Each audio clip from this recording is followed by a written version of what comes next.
Hey guys, I just want to run down last night's homework, the solutions for last night's homework. So we've got y equals 4x plus 8x, solve for x. So what I'm going to do is identify right away that these are like terms, so we can actually combine these. So this is going to give me y is equal to 12x, and then they want you to get x by itself, so we're going to do the inverse of multiplying by 12. So the inverse of multiplying by 12 is to divide by 12. I'm going to do that on both sides. I get x is equal to y over 12, which is the same as 1/12 y. So either one of these should have worked fine for big ideas. Let's look at the second one.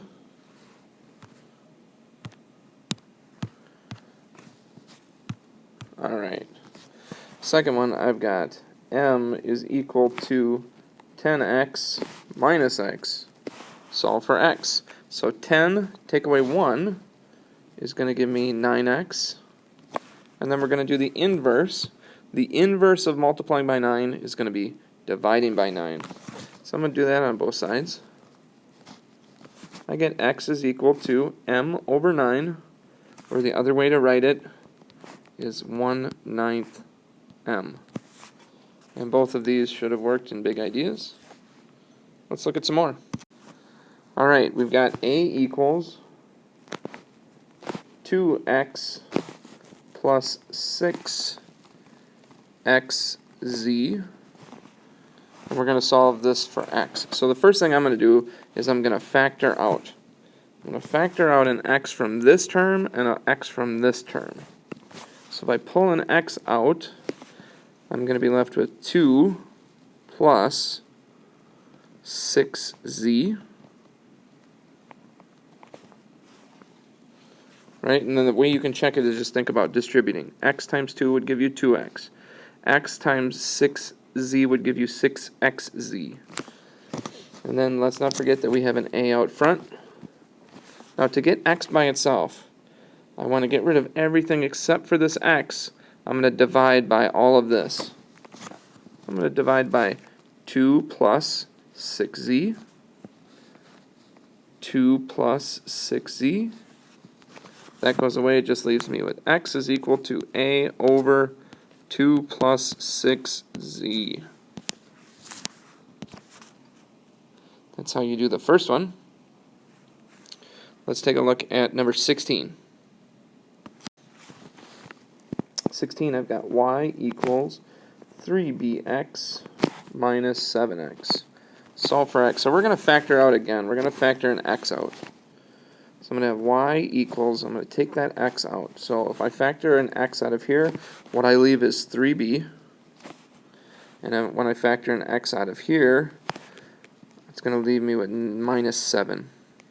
And you can check it by doing the distributive to make sure it works.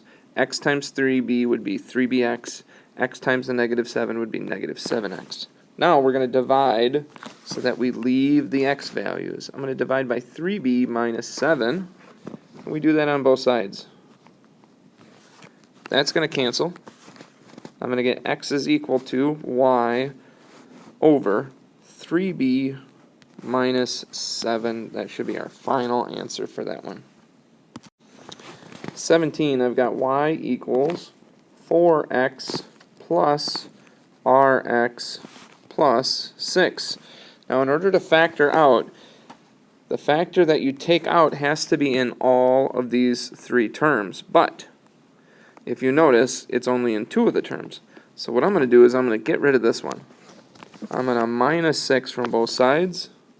That gives me y minus 6 is equal to 4x plus rx. Now I can factor, right? Because there's an x in both of these terms, I'm going to pull that x out. So that's going to be x. Factoring that out of the first term would leave a 4 and an r. Rewrite the front, y minus 6. Now I need to get x by itself, so I'm going to divide by 4 plus r on both sides. And there you have it. X is equal to y minus 6, that part, over 4 plus r. That would be our final answer. Let's take a look at 18. On 18, I've got z equals 8 plus 6x minus px. And once again, we're going to solve for x. So I can't factor because I don't have an x in all three of these.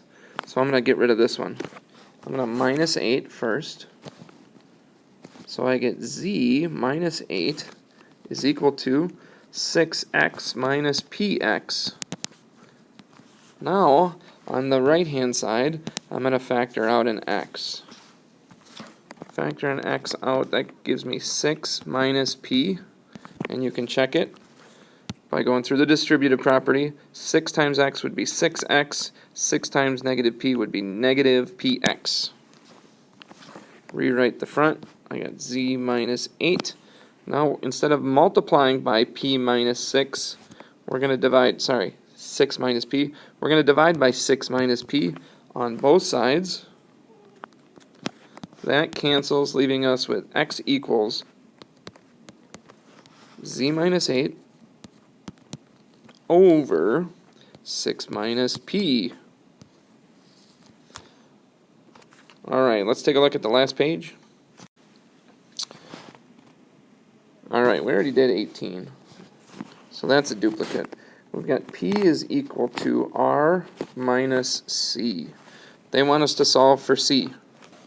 So, to solve for c, we're going to get rid of this positive r. So the inverse of a positive r is minus r. Do that to both sides. Now I have p minus r is equal to negative c.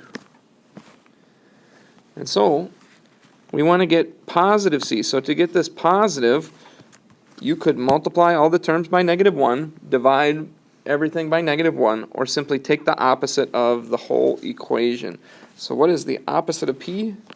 The opposite of p is negative p. The opposite of minus r would be plus r. And the opposite of negative c is going to be positive c. So I'm just going to put it as positive c. If you want to rewrite that, c is equal to negative p plus r.